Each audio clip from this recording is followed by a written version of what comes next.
All right. Well, welcome to the Viking Press Pass here. I'm Matthew Nickel, and joining me today from the baseball team, senior pitcher Cameron Miller. So, Cam, thanks for joining me. Yeah, thank you for having me on. Yeah, absolutely. Well, hey, let's start off. I want to kick things off and really talk about the thing that's I think unique to you, your pitching motion. So, Yeah. you're the easiest to spot in the bullpen. Anytime we talk about, we're sitting in the press box, who's warming up, it takes me about a split second to identify you. And there's really three people I can identify. It's you, Benderitis, and really Southwick. I think they probably hmm have like the most unique motions. But you have that sidearm sweeping. I mean, you can see it right there. I think it's a pretty cool shot. Um, but talk to me a little bit about your motion. Have you just naturally always thrown that way growing up, or was it something that you've kind of flirted with? You kind of grew into. You've said you were in between and you started to emphasize it. Like, just talk to me a little bit about that. Yeah.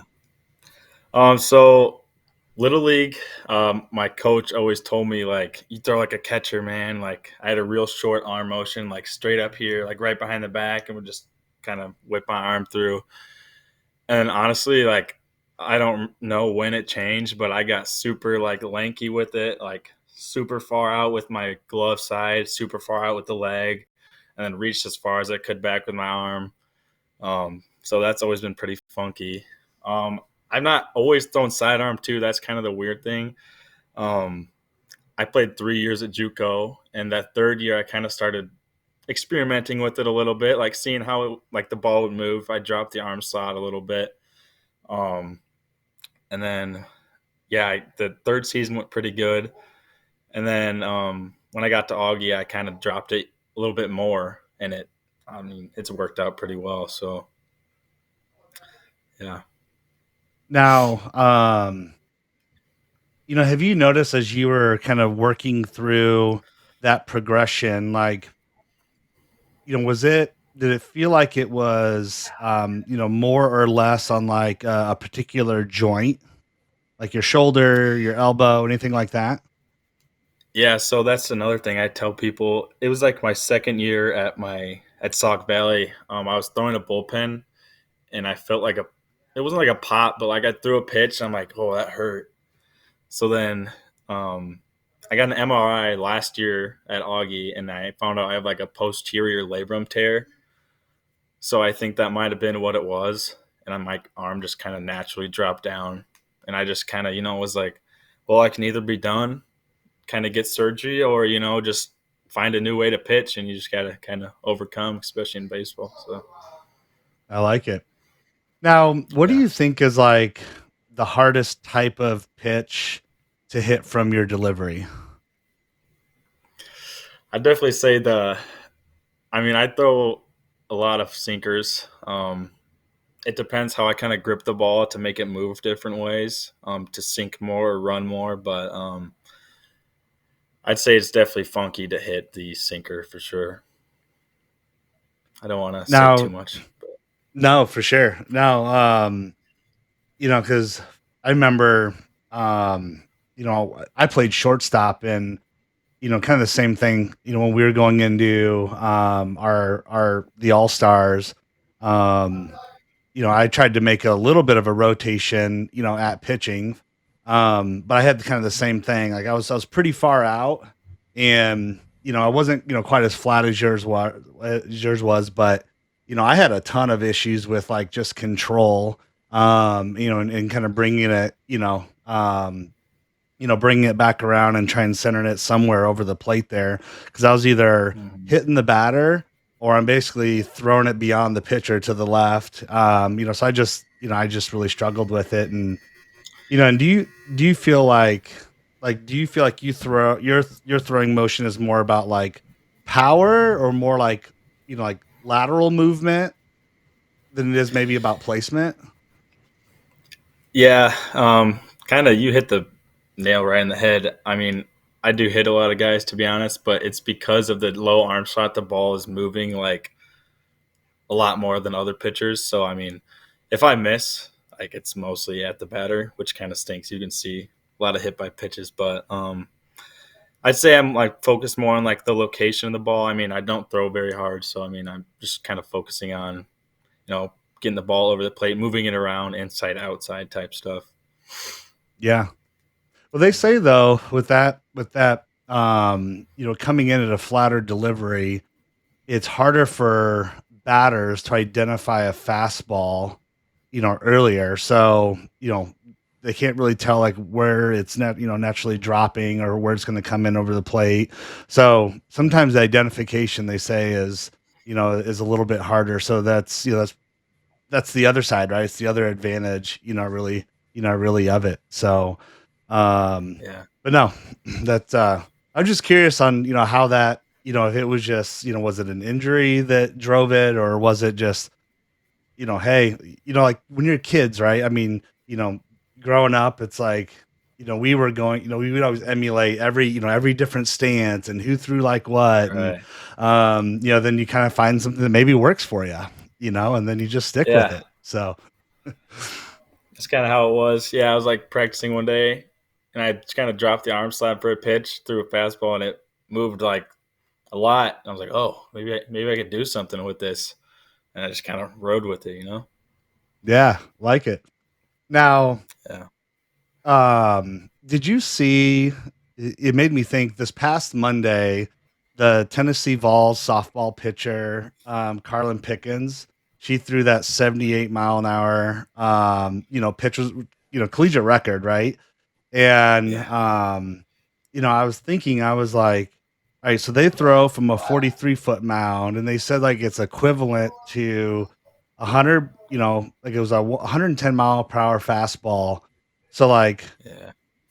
would you rather try and hit 110 mile an hour fastball or try and hit the pitch that she threw?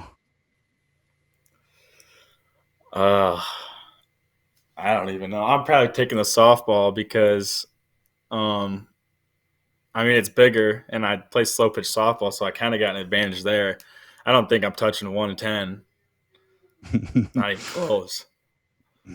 Yeah, that's crazy. And it looked so effortless, like Yeah. ridiculous. So, um, I know I'm curious. I've been trying to connect with Emily Gadd from the softball team, and I think we're gonna talk Monday. Um, but yeah, I wanted to kind of get some of the girls' opinions on that, and I'm curious, like like roughly what they're seeing, speed wise. I have no idea. I think they're down at Yeah. Webster, I think, or wherever it is down in Florida today. Can't Mhm. remember the name of the school, um, but anyway, so let's talk a little bit about like your role. So we've had 16 different pitchers, take them out in the season for the Vikings. Now we really have probably, four primary starters. There's two additional that have a start under their belt. You've made, like it says there, 8 appearances this year. Um, where do you feel like maybe your role kind of fits into this rotation? I've seen you're probably primarily on the back end, closing out games. But how would you kind of describe your role in this rotation? Well, I'd say I've been used as a closer, like you said, kind of like the last inning. Down in Florida, I was came in the bottom of the ninth when we had two guys on. And then there's games where I've been first out of relief and go, 5 innings or whatever it is. Honestly, I just show up every day and I'm just ready to go. And whenever he sends me down there, I'll just kind of just do my best, whenever needed. Now, is it somewhat situational or based on the scenario, or how do you kind of fit into that mix to a certain degree? Yeah, so me and Addison kind of joke around with it sometimes. Like if one guy gets on or like a couple guys, we kind of both start to like stretch out a little bit, get ready because kind of we know we're gonna go down there. Whether it's an emergency or like just our guys got high pitch count, but we're both ready to go whenever. Yeah. Um, yeah, because I mean, it's interesting, right? Because I keep track of, for whenever I'm calling the games, going in, I track the original batting order, and then I track the pitching rotation, just to see where folks are at. And um, I think is, just a little bit interesting. It's like, when we go from game to game, like the Kalamazoo game, you know, I, I look at it and I say, man, Coach Wallace must have really wanted that game, because of, we were going after it. And you see, Zach in there, Bendo was in there, you were in there, I think we went through seven there to, try and kind of, hold on to that final lead there. Um, but, um, but then we go into something like Monmouth, and it's like, man, we went through, quite a few pitchers there as well. But, um, thinking about like Monmouth though, coming out of the Kalamazoo game into like a non-conference game for Monmouth, you know, looking at that, is that really more, the perception of like an opportunity for some of our younger pitchers, to get some experience? Is that, kind of how maybe, the team, approach that game perhaps? Yeah, definitely. I They kind of told us it was going to be more of like a bullpen game, so I was pretty excited to kind of get some of the freshmen or guys that haven't thrown as much get their feet wet. Just kind of throw them out there and kind of, I don't want to say a low stress situation, but not like a CCIW tournament type thing, like bottom of the ninth. It's just kind of throwing them out there, see what they can do, get their feet wet, and then see how they compete. Well, it was good to see, you know, um, Buckaloo came in and he had like three really good innings. He really cooled them off in the third, fourth, and fifth, and it was him. He had three strikeouts, which tied for his highest. I mean, he's just a sophomore. That's his longest outing.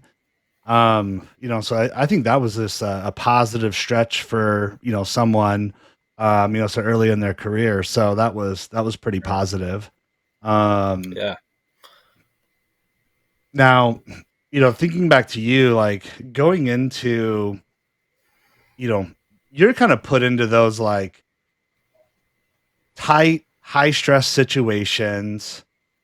Kalamazoo game's a great example. But you're routinely kind of put into that, right? Where we've got, potentially multiple runners on, we're trying to hold on to a lead, maybe one out. Um, Talk to me a little bit about like your mindset. Is that something that you're like you absolutely welcome and you kind of thrive and want that challenge? Like you get up for that type of challenge. Like how do you kind of mentally just like navigate those waters? Yeah, so I mean, it all kind of starts in the bullpen. Kind of try to think positive. Like I try not to think like, oh, what if I give up? What if I give up a home run, or what if I walk this guy, or what if I give up these amount of runs? I kind of just try to think like you're going to do great. You're going to get the guys out, whatever it is, get out of this inning. And yeah, I honestly, my mom hates it, but I love getting in those situations where it's like high pressure.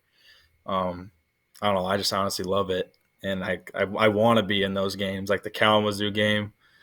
I think it was bases loaded, no outs, winning run on second. Got a double play, and then obviously gave up the hit to end it. But like, I love being in those situations, and I would do it every time if I could. Yeah, and I mean, gosh, that the double play was awesome. To McGinnis, line drive to him. And at the end of the day, it's like, you know, kid made a good hit. I mean, it is what Right. it is. So, but well, let's talk a little bit about the RussMatt. I mean, you know, just more broadly, like talk a little bit about the games, just like the level of competition, kind of the format, the setup. You're down there for 4 or 5 days. Just talk a little bit about that in general. Yeah. So we played. I think at the beginning of the season, all four of those games in Florida were ranked teams. Lacrosse was 13 when we played them. Ramapo was like, I don't know, top 20, and then St. Olaf is not ranked, but they're like really a very solid team. So Mercy running Olaf was great. Dak DeMarley went 8 scoreless, used one pitcher, which honestly helped us a lot for the rest of the trip there, not having to use guys. And then Ramapo just kind of got away from us, lost 1-0, like you saw. Then the lacrosse game, um, I mean, they're just a really solid team. They could hit pretty good. So, and then the Kalamazoo game obviously didn't go our way in the end, but I think it's really good for us to play those types of teams because those are the teams when we achieve our goals of the CCIW championship, like moving on to the regionals, like those are the types of teams we're going to want to play. So, kind of seeing how we compete with that like level of teams kind of gives us a good like analysis of where we're at as a team and like who we can compete with. Yeah, 100%. Well, I was just earlier today, I was listening to there's the D3, it's a baseball podcast, and I'm like blanking on their name right now. But they were talking about the MIAC, and specifically they were talking about each team in there, and St. Olaf went like 17-2 in that last year or something like that, and Yeah. just how good of a team they are, and and basically talked about the RussMatt game, and how we basically put it on them. But it's like the Yeah. day before, they had, I think like back to back, like, pretty strong games. Can't remember who it was they played exactly. But yeah, I mean, at the end of the day, it's like, you want to go down and play the best. It's a great opportunity early on. Um, looking at like Olaf, Ramapo, UW Lacrosse, Kalamazoo, like how would you compare that level of competition to like the CCIW?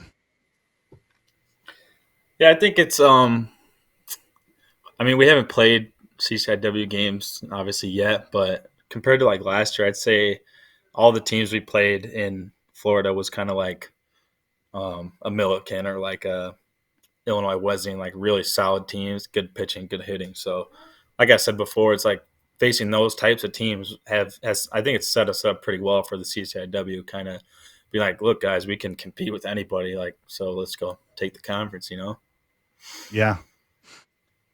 Yeah. I mean, what are your thoughts? As you look ahead to the CCIW this year, um, kind of any indication about, who, maybe who the team is eyeing in terms of, um, who we're going to have to beat out, either one to either host a tournament or two, for the conference tournament. Yeah, obviously the preseason rankings came out and they got Wesleyan above us. So I mean, we kind of obviously want to beat them pretty well. But I mean, like our coaches tell us every day, like the conference is up for grabs. Like just because we put the jersey on doesn't mean we're gonna just roll over everybody, and we got to go out and get it. It's not gonna just come to us just because we've had a good pass. So Yeah.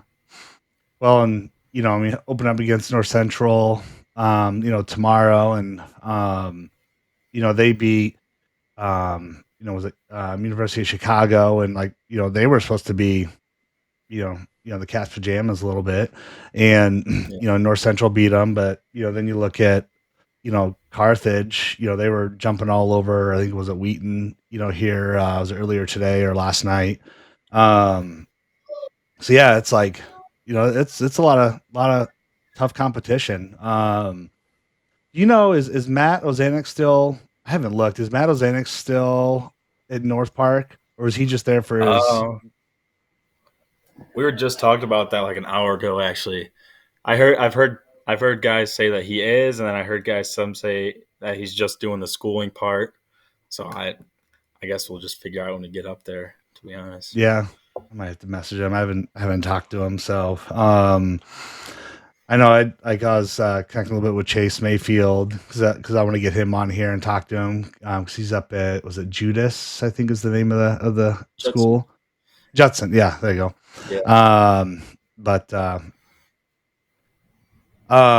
well, I was looking at quickly doing some research for this, and I've been I'll call this like my Ask Grok section, of Yeah. X. It dug up some pretty good excerpts, from the earlier Cam Miller days. Was it the Rockford Star or whatever it was? Yeah. Yeah. So, um, it said like, one of your greatest, sports memories, was, you made that like a game changing double play during a regional championship game, your junior year at Byron. Um, maybe like, share with, the folks that'll be watching this, like, what was that play? Kind of what went through your mind and like the situation. Talk a little bit about that. Yeah, it was in the regional championship game. I think it was like bottom of the fifth. We're up 1-0, and I think I walked the first guy who got a hit or something. And then the next guy gets on. First and second, 2 outs or 1 out. Ah, God, his high school was like 6 years ago, but I know. I threw the pitch and he bunted it, and I kind of like flew off the mound, caught the ball, and then the guy in second kind of took off to third, but he didn't think I was going to catch it. So then threw it to second for the double play to get out of the inning, and then the game actually ended up getting rained out, so I couldn't pitch the rest of the game, but we ended up winning the game. I think it was like 1-0. So that play kind of like saved our season, I would say. That's pretty awesome. Yeah, I saw that, and then they had, you must have took it with your phone, but like you were walking around outside, and the video, and it's still out there. So, Yeah, I got a chance to watch that. Young babyface Cam Miller. So, yeah. um, now, the past couple of seasons at Augie, do you have, kind of a favorite memory, situation, or play that, kind of sticks out, to you? Um, there's so many memories I could name, but I'd say one of my favorite plays was when we were playing North Central at home. And I struck out Luke Lennon with the tying run on third, I think. And that was when our season was like on the line, like we had to win out, like the rest of conference. So getting that strikeout to end the game, I remember jumping up on the mound, just going crazy. The whole dugout was going crazy. So that was really, really good time. Good play. That one, we won what, 8-9-8 or something like that. Yeah, it was up. Yeah, it was up there. Yeah, So yeah, well, he's out playing in the XFL, so he's not going to be there, tomorrow. So that's yeah, at least one less person to, we'll have to deal with. Um, yeah. now, now it also mentioned, there was a blooper from your freshman year at Stillman Valley. I don't know if you care to share the details at all, but Yeah. Um, God, freshman year of high school, that was probably like 9 years ago now. But it was like Byron Stillman. Stillman's like a big rivalry of ours. So, I mean, there was a lot of people at this game. And like, I remember I got on first and I went to like steal second and I just completely ate it. Like, tripped and tumble rolled, barrel rolled, like face planted, and just looked like an idiot on second base. And like, everyone was laughing. My coach was laughing at me. Yeah, it's a fun time. just one of those you just kind of like laugh off. You're probably like, thanks for bringing that up. I appreciate it. Yeah, It yeah, was pretty vague, so I was like, well, I got to at least ask. yeah, Um, it also noted though, one of the things, kind of during that pandemic, was, a shift in hobbies and, moved to more like outdoors and fishing. So have you kind of stuck with fishing since you picked that up, or is kind of baseball kind of taking that over a little bit? yeah. I honestly haven't fished, and it's been a long time. I wish I could more, but it's kind of like in the summer I'm just working a lot, and then when I'm off work, I just go lift. So it's kind of like I don't have I don't have as much time as I would want to go fishing. But when I'm done with baseball, I'm gonna golf and fish a lot. There So you go. Relaxing. yeah, A lot yeah, more relaxing relaxing. stuff. Not, Now yeah. when so I was poking my head at your LinkedIn profile, and your bachelor's in what, psychology, is that right? Yeah, correct. So, afterwards, what's the plan for, post Augie, post baseball? Yeah, so I'm gonna start applying. I want to be a police officer or sheriff deputy in somewhere in the middle of Illinois. Probably the county I live in. I've gone on a lot of ride-alongs with them, and I think they'll be a good fit. So I'm gonna definitely apply there, and probably some suburb areas. But I don't know if I want to work for Byron. There's like a population of 3,000. I don't really want to be sitting at a stop sign all day. So I want something a little more action packed than helping grandma get a cat out of a tree or something like that. Yeah. What did you Yeah. did you have any like, you know, any ride-alongs that, got a little bit more, I don't know, a little more fun than, just kind of, riding around? Yeah, I got to do like a pursuit on one of them, chase down. Um, the guy took off from another cop, and we had to like go try to intercept him and stuff like that. Went to a few calls, so um, my mom doesn't like that either. But I mean, being on the ride-alongs kind of makes me want to become a cop more than like deter me. Yeah. I mean, so what got you, down that kind of career path? Um, I mean, it sounds like a joke and it's kind of funny, but like I always grew up and I loved watching cops, but like ever since then I just kind of had like a passion for like helping others and like protecting people. Um and yeah, it's just been always really interesting to me, and I don't really see myself doing anything else. No offense to like my dad, but I couldn't sit at an office all day or at a desk all day. He's an engineer, but I couldn't sit at a desk all day, so I want to be out, doing stuff.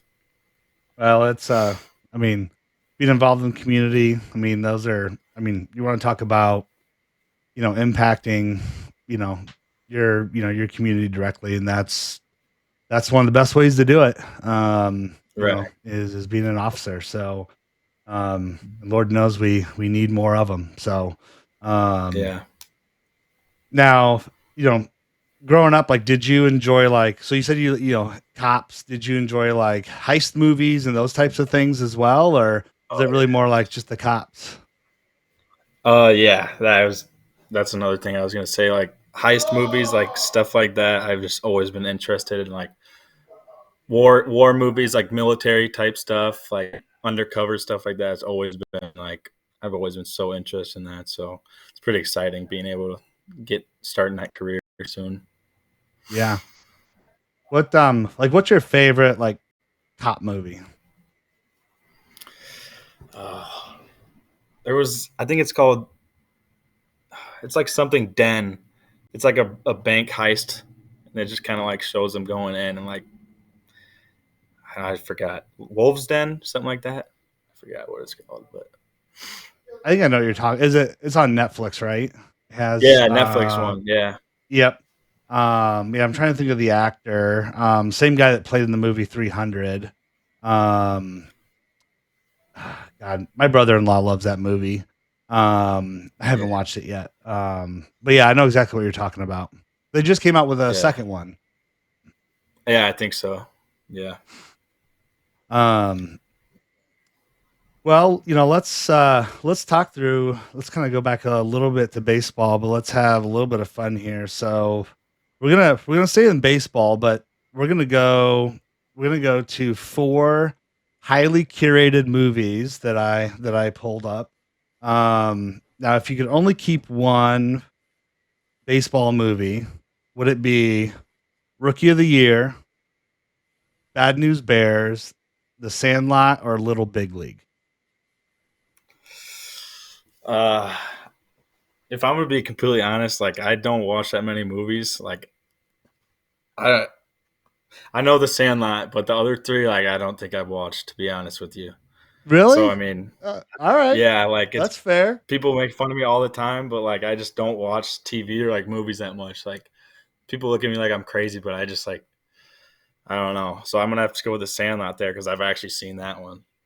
All right. All right. Yeah.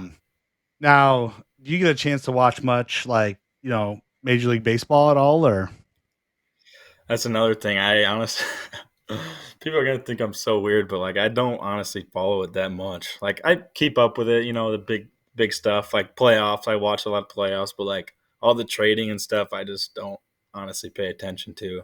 Like I just enjoy playing it more than honestly watching it. So this year was, I'd been in this like, um, pretty competitive, like, it was a couple $100 to buy in, a fantasy baseball league each year, and it was just like so. I mean, it was weekly lineups, but I mean, it was 16 teams, and like, I mean, you're drafting and picking up, you know, people from the yeah, minors, and it's so much to track. And finally, this year, I said, guys, I'm out. This is too yeah, much because usually, if like our first home game on that Sunday is usually the draft, and I'm usually picking sometimes starting around like the sixth inning. So I usually have like my laptop there, and I'm doing our draft while I'm calling the game. So I'm like, it gets to be absolutely too much. Now, yeah. because I saw at one point, like, I think one of your favorite pitchers was Garrett Cole. So do you still Garrett Cole, follow yeah. Garrett Cole? I do a little bit, not as much as I used to. I was really a big fan of him when he was on that like tear. He went like 22-0 or something like that with like 150 Ks, which was dominating the league. I really watched him then, but um, I don't follow it as much anymore. Yeah.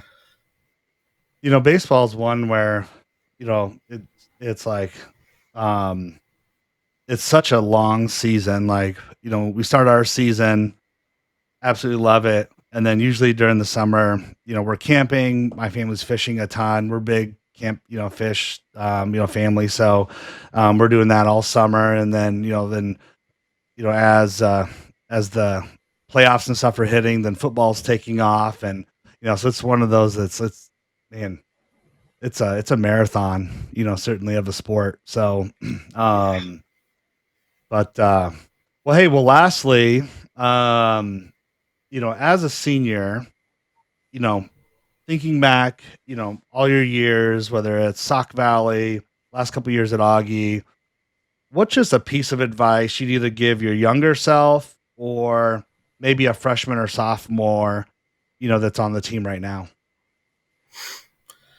One thing that I always think about, kind of really hit me like my third year at Sauk. Kind of I realized it. It's like at the end of the day, people aren't going to really remember how many strikeouts you had this game or how many appearances you had in your career, how many strikeouts, how many wins, how many saves, whatever it is.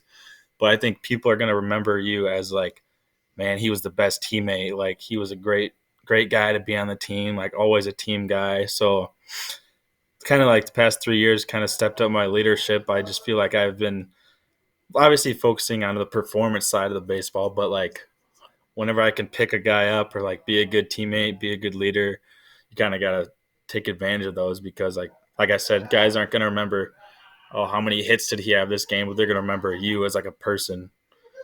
So that's my advice to some of the guys, younger guys on the team. It's like don't beat yourself up so much about the baseball side of it, but also just kind of try to be a great teammate whenever you can. So, that's a great piece of advice, and I think it's a great self realization on your end. And um, when you notice that, how did you notice your leadership change? Like, did your style change a little bit? How you interacted, change a little bit. Like, what did you notice, like, just leadership wise, um, just change, with you in particular? Yeah, like my second year and first year at Sauk, every time I do bad, honestly, I would like kind of throw fits, like chuck my glove, be mad the rest of the day, kind of zone out, not be a good teammate. Honestly, probably sometimes pouted on the bench and was just not a great teammate. And I realized like my past 3 years, it's kind of, it's not so much about your performance, but you just gotta when things go bad, you gotta kind of be the leader and just like keep a level head and just try to be a good example for younger guys because I mean, if you're the pitcher, you're like the attention of everyone, and if you're pouting and kind of making a fool of yourself, everyone else is kind of gonna give that same energy. I think so. Yeah. Yeah. Well, who kind of freshmen, sophomores, do you see as potentially, being, good future leaders, that are maybe starting to step up, in the bullpen side of things? Yeah, I'd say you mentioned him earlier, Buckaloo. I think he's a great pitcher, and he actually sent out the idea. We had a team dinner last night. We are in Florida, and came out to me. He's like, "Hey, like, why don't we get a team dinner when we get back to Rock Island?" So we're like, "All right, let's do it." So we all brought some food over to the baseball house and had a good meal, and I thought that was a pretty good idea. So I like Buckaloo, Jeremy Bergeron. I think is a great one too, and then some of the freshmen. I'd definitely say Cameron Emmons and McGraw have been pretty good kind of faces of the freshman pitchers and staff. I like it. I like it. Well, all good names to keep an eye on, and our, Yeah. we see them pop up and jump on the mound occasionally too as well. So, um, well, Cam, I appreciate jumping on here with me tonight and this afternoon, and certainly good luck tomorrow up in Naperville as we kick off conference play at North Central. So, but again, thanks for taking some time out of your day. Um, and you can hang out here. I'll kick this thing off, and we'll circle back up here in a second. But again, appreciate All you right. jumping on Sounds today. good. Yeah. Thank you very much for having me. Appreciate it.